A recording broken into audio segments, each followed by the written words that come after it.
Bismillahirrahmanirrahim. Assalamualaikum ağa. Уалейкум ассалам. Assalamualaikum құрметті көрермен. Аға, енді көп болды сізбен жүздеспеген. Өте қуаныштымын сізді көріп отырғаныма. Соңғы рет бір жыл жарым болды ма көргеніме?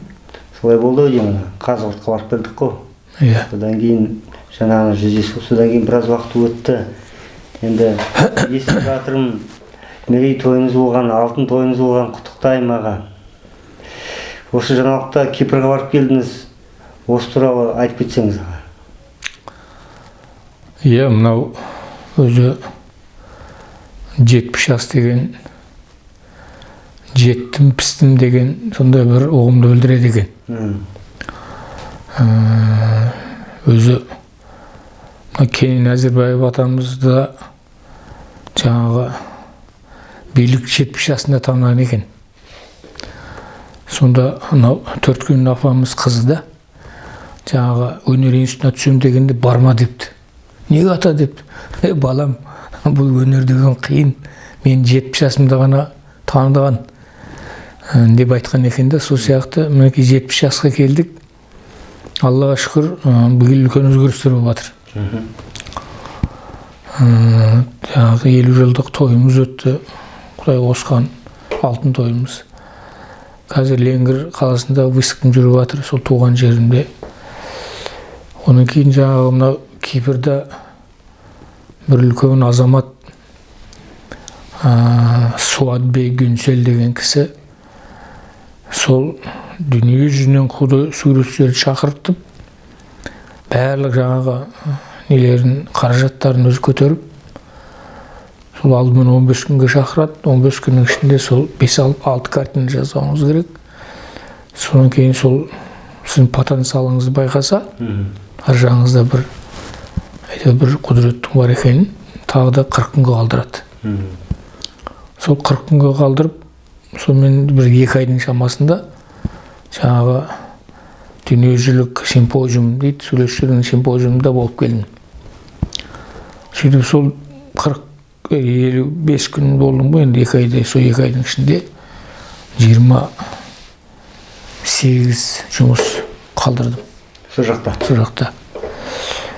Енді ол кісі туралы көп әңгіме айтуға болады. Енді негізгі ол кісінің мақсаты, олардың жаңа концепциясы, тұғырнамасы, мынау өнер дейді, өнер. Өнердің ішіндегі жаңағы сурет өнері. Қазір енді өзі әлем біліп жатқан көрінеді. Ең қазір мынау жаратушыға жақын бұл суретшілер мен музыканттар екен. Сол енді ана кісінің айтуы өнер дейді, өнер. Бұл ғылымды туғызады дейді. Ғылым технологияны туғызады. А технология адамзатты құтқарады дейді. Сөйтіп, сол Кипрда өзінің жаңағы үлкен қалашығы бар, университеті бар. Сол жерде сол университетте 26 мың студент оқиды дүние жүзінен. 26 мың дүние жүзінен. Қазір дүние жүзі бойынша 500 мықты университеттің ішінде екен, енді 10-ға кіреміз деп отыр. Жаңағы дүние жүзі бойынша 10 университеттің біреуіне кіреміз деп отыр. Соны бізді таң қалдырғаны, ол жерде сол ағылшын тілінде жүреді, бірақ университет. Біріншіден бұл кісі өнерге өте қатты көңіл қойған. Сіз ағылшынша түсінесіз бе, білесіз бе? Жоқ, бұл жерде переводчиктер болды ғой. Біз орысша сөйлейміз, олар перевод етіп, жаңағы түріктерге перевод етеді. Енді ағылшынша ол жаңағы университетте ғой сабақ. Сол өзінің сол қалашығында үлкен галерея соғып жатыр. Мынау дүние жүзі бойынша енді 4000 метр, квадратный метр дей болады ау деймін шамада, жаңағы галереяның несінде, площади. Дәл қазіргі кезде ол кісіде 15 мыңға жуық картина бар. Жаңағы несінде де. Өзі енді суретші ғой. Өзі өнерді енді суретші болмаса да өнерді түсінетін адам. Енді үлкен сөзбен айтқан кезде үлкен суретші. Өйткені жаңағыдай дүние жүзінен суретшілерді шақырып, оған жағдай жасап, бүкіл қаражатын көтеру деген оңай нәрсе емес. Қалталды болып тұр ғой. Соңында тағы да миллиардер кісі. Ол кісінің жаңағы ең үлкен қызметі бірінші жаңағы өнерді сүйеді, сол өнер арқылы бүкіл дүниежүзінің жаңағы суретшілердің картиналарын сол жаңағы музей галереяға қойып, дүниежүзінен жаңағы адамдарды шақырып, енді ашылуы келесі жылы ноябрьде болады. Ашылуы. Жаңағы сіз қалдырған картиналардың сонда болады. Сонда қояды, сонда іледі. Сөйтіп бізді ол кісі мировой дәрежеге көтеріп отыр ғой енді. Әр жаңағы қатысқан суретшілер мировой үлкен кітап шығарады жаңағы. Сонда сол енді бұл кісі үлкен аккумулятор дайындап отыр. Мынау әрбір суретшіде энергия бар ғой, определенный. Сол энергияны жаңа біз картинаға құйдық. Енді сол жаңағы сол кісі оның бәрін жинап, сосын сол энергияны жаңағы позитивтік энергияны, дұрыс энергияны, қуатты дүние жүзіне таратпақшы. Сөйтіп халықтардың санасын, өмірін, ішкі дүниесін өзгертпекші. Рухани қуат, рухани аккумулятор болып тұрған. Иә, рухани аккумулятор. Сосын бұл кісі жаңағы тек қана балдарды оқытпайды. Ол жерде жаңағы бірнеше музейі бар. Мынау автомобильдердің музейі бар. Өзінің университетінде 100-ден астам автомобильдер бар. Содан кейін мына табиғатқа арналған музей. Енді жаңа үлкен галерея. Сосын өздері электромобиль шығарады екен. Робот шығарады екен, роботостроение.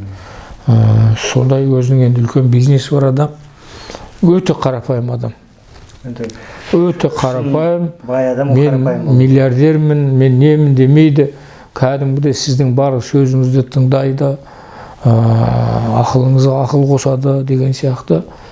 Сол жаңағы 2 айдың ішінде мен ол кісіге раза болып, бір жағынан дем алып, қуат алып, керемет жұмыстар жасап қайттым.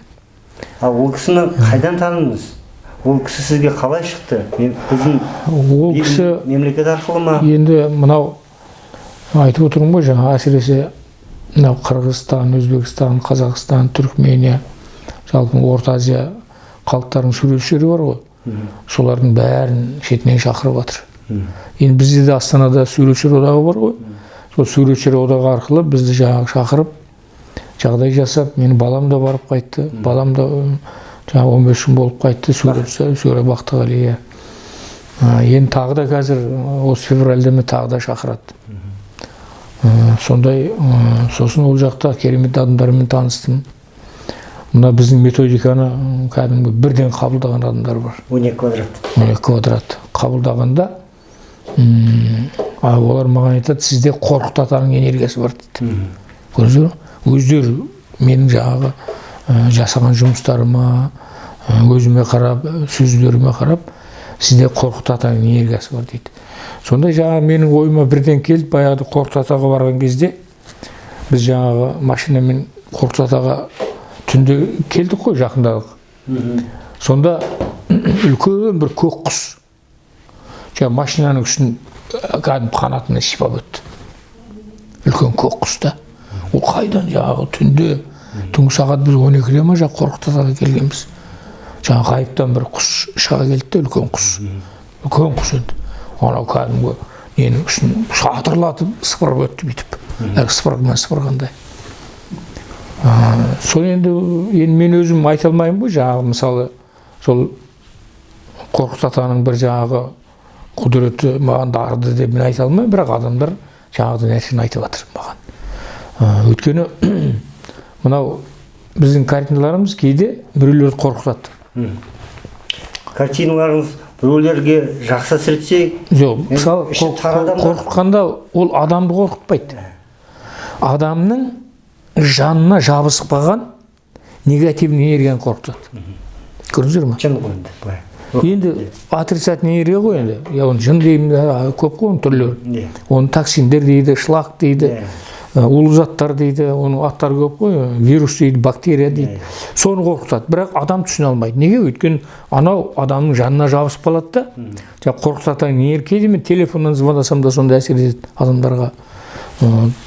Ал енді Соны ол жақта сондай нәрсені сезе алатын, көре алатын адамдармен жолықтым да мен. Көрдіңіздер ме? Сөйтіп олар тағы да мені сол шақырайын деп жатыр Түркияның басқа қалаларына. Көрдіңіз ба? Келіп сабақ беріңіз бізге деп жатыр. Сондықтан әлгі өз жеріңде сені егер қабылдамаса, түсіне алмаса, Фарабида біздің жерімізден мынау Египетке бекер кеткен жоқ қой. Значит, Фарабида заманда біздің жерімізде түсіне алмады. Қабылдамады. Абайды да заманда қабылдаған орыстың оқымшылары ғой қабылдап отқан Абайды. Шәкәрімізді атып тастады. Ағайын, сол сияқты қазір де қарап отырсаң, қазір де мынау жаңағыдай халық үшін бір жаңа ілім келіп жатқан адамдарды қазір де жаңағы қоғам қабылдай алмайды. Неге? Өйткені жаңағы қоғам өзінің әлі баяғы оборонасында отыр, ешкімді жаңа кіргізбейтін мәселенде. Әйтпесе мәселен қазір қандай ілім жолдары келіп жатыр адамзатқа да. Оны енді біздің ата-бабаларымыздың бәрі, мәселен қазір мен біраз нәрселерді терең зерттеп жатырмын. Мынау біздің эрамызға дейінгі 5-ші ғасырда істелген әлгі сақтардың алтыннан заттар бар ғой. Солардың бәрі Құран сүрелер. Мынау ғажабы Құрандағы ақпарат шындық. Ол адам ата мен Хауа жаралғанның жердің бетіне түсіп отыр ғой.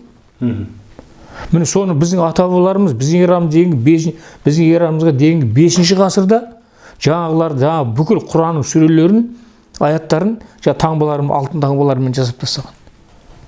Енді соларды мен зерттеп жазып жатырмын. Енді оны Алла нәсіп етсе уақыты келеді бәрінің. Мәселен мен бір ғана примерді айтайын. Мысалы Құранда алтын сүре бар да, Махлуқ деген сүре. Енді сол Махлуқ деген сүрені сіз егер жаңа Құран жақсы білетін адамдан сұрасаңыз, кісі білмеуі мүмкін. Ол не Махлуқ? Жаңағы Алла тағалам айтады өзі хадисте. Мен дейді өзімнің құпиямды 6 деген санға кіргізіп қойғам дейді. Ал енді Махлуқ деген мәселен жаңағы Тәңір деген құдірет бар ғой, Тәңір деген сенім. Мысалы Нас сүресінде құлағызу бирабин нас, адамдардың Раббынан сұра дейді. Құлағызу бирабин нас, адамдардың Раббынан сұра, Мәликин нас, адамдардың иесінен сұра, Иллахи нас, адамдардың Тәңірінен сұра дейді. Мұхаммед пайғамбар айтып отыр ғой Алла тағалам. Көмекті. Көріңіздер ме? Сонда мен Иллахи нас, адамдардың Тәңірінен. Көріңіздер ме? Адамдардың Тәңірінен мен сол жаңағы сол қуат, сол құдірет, жаңағы сакральный сила дейміз ғой. Міне сол 6-шы сүреде Махлуқ деген ол жаңағы көкбөр, қасқыр. Міне енді сол біздің ата-бабаларымыз сол баяғы біздің эрамыз дейінгі 5-ші ғасырда сол көкбөрінің тұмсығына намордник дейді ғой, жаңағы кигізіп қойған. 5-ші ғасырда. Көрдіңіздер ме? Кейін оны сонда сурет бар ғой. Сондай сурет емес, скульптура бар сонда. Скульптура. Көрдіңіздер ме? Кейін оны итке кигізетін болды. Ал енді сол нәпсі қасқыр дейді. Біз тамақ ішкен кезде сол нәпсін қоректендіреміз ғой. Енді сол нәпсіні тимасаң, нәпсінің өзінің 6 деңгейі бар. Міне 6 деңгейі сол, міне 6 сүре арқылы шешілетін мәселе.